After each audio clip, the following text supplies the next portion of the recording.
2-1 pitch to Hassan is lined towards right center field, and it's gonna get over the head of Sickler. Pope scores, DeWitt scores, here comes Miller for the plate, she's in there. It's a 2-out, 3-run double for Addison Hassan, and the Spartans take the lead. Biggest pitch of this game right here. Line drive right field, it's gonna get down in fair territory. 1 run is in, here comes Welton, she'll score. They'll hold English at third, and it's a 2-out, 2-run single for Julie Sickler, and it's a 4-3 ball game.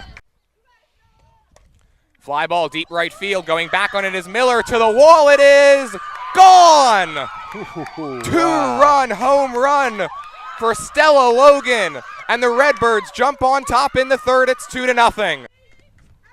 1-0 pitch is lined towards right center field. It's going to split the gap and go to the wall. Spartans are going to take the lead just like that. Walsh into second with a double. It's 3-2 Steiner. Pope out at second, O'Neill at third. Spartans on top by 1. The 0-2. Ground ball into left field, a base hit. 1 run scores. Here comes Pope. Here comes the throw. It's late and it gets away. DeWitt pulls into second. Steiner on top 5-2. They've been in the last 8 Central Jersey Group 3 championship games, winning 5 of them. This one's grounded into right field, a base hit. Wave is on for Murphy. She's around third. Throw from Miller to the plate is in time.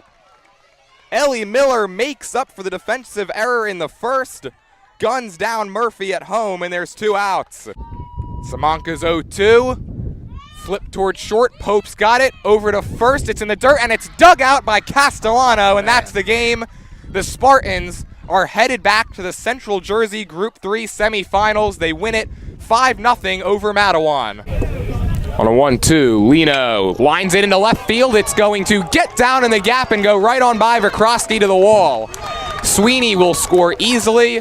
It's another double for Allentown, and it's 3-0. He got 14 ribbies. Looking to add to that total right here. 1-2 from Welsh. Is lined down the right field line. It's a fair ball. It's going towards the corner. Crowley speeding around third. He's going to score. Kelly, he's going to put the brakes on at third. It's an RBI double for Deacon Moore, and the Cardinals are off and running. It's 5-1. Robert Kelly has walked twice in this game. He's gone down on strikes, and he's scored a run. Vikrosky at third. The 0-1. Fly ball center field pretty deep. Sweeney on the run. He's not going to get it. It's going to split the gap and go to the wall. It's a 5-4 game, and now Kelly's off to the races. He's around second, digging for 3. Robert Kelly, stand-up triple, and it's a 1-run game in the 6th. The 2-2 from Kellen Moore. That time he got him.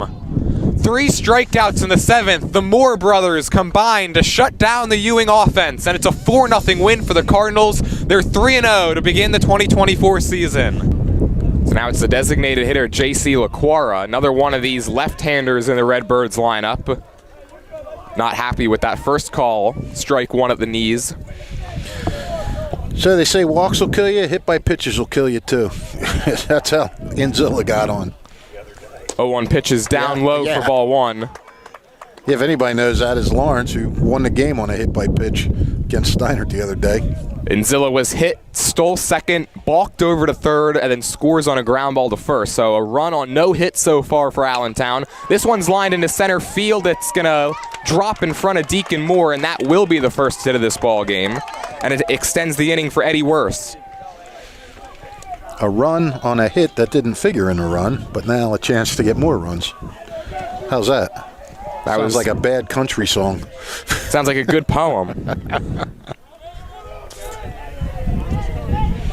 So LaQuara over at first. Eddie Worse, the first baseman, digs in. First pitch from Poot. Swung on and hit foul over the Lawrence dugout.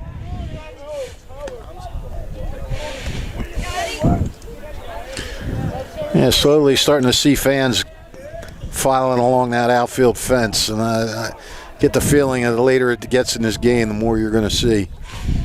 0-1 to Worse is hit up the middle, a base hit. It goes whizzing past Poot on the mound. LaQuara moves up to second, and there's 2 on now for O'Rourke. Well, Poot had an easy first inning, but he's not really fooling anybody right now. Back-to-back hard hit balls right up the middle, and now Jim Mayer is going to take his slow trot out to the mound. So here's Anthony O'Rourke, who in limited playing time this season, this He's only had 18 at-bats coming into this one. He's hitting .278, and the first pitch to him is swung on and fouled away. Big chance here for him. O'Rourke has 5 runs batted in on the season.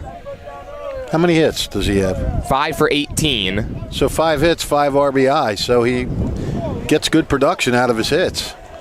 0-1 to O'Rourke. Slider away, 1 ball and 1 strike.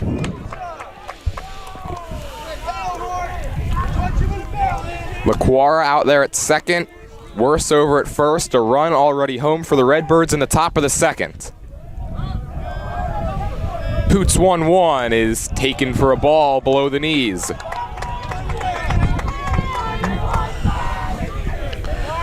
Early game issues for Lawrence. Cardinals certainly accustomed to being in this situation. 2-1 pitches down and away. It's 3-1. And now if you're O'Rourke, you gotta believe you're gonna get something good to hit. Yeah. The lineup would flip over to Max Kleins, who's on deck. 3-1 coming from Poot, and it's down low, ball 4. He's walked the bases loaded. Wow. Poot's it's just a struggle for him right now. Again, his last start back on May 20th only lasted 4 innings, gave up 3 earned runs in that game. And after he allowed a run here in this inning, he had nobody out on base with 2 outs, but back-to-back singles and a walk, and now the lineup flips over to Max Kleins. Yep. First pitch, breaking ball, hits the outside corner for strike 1. Hey, I wonder if that balk affected him. Like, you know, sometimes that gets into a guy's head. I got called for a balk. You know, I got to watch myself.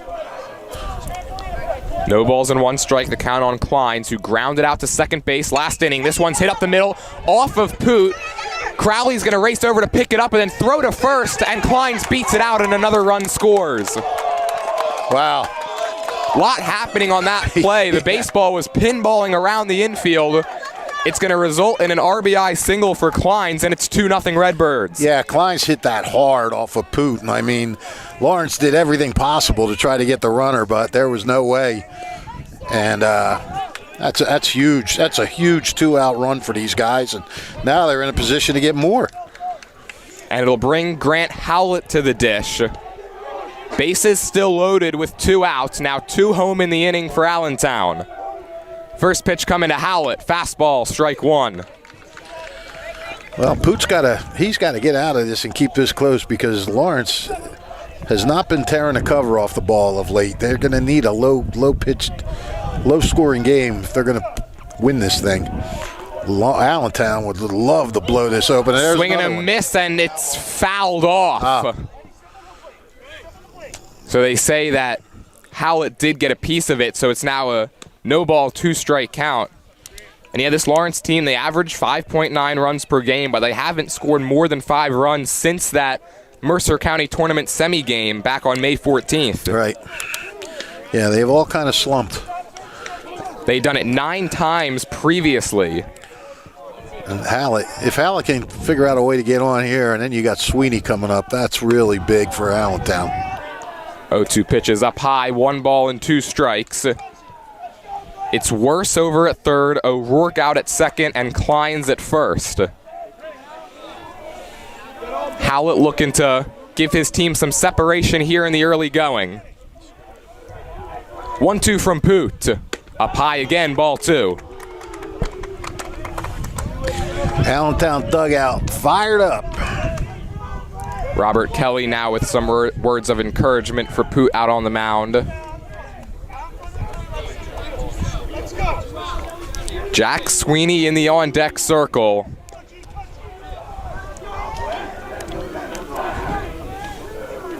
Bases full of Redbirds. 2-2 pitch. Swing and a miss. Strike 3.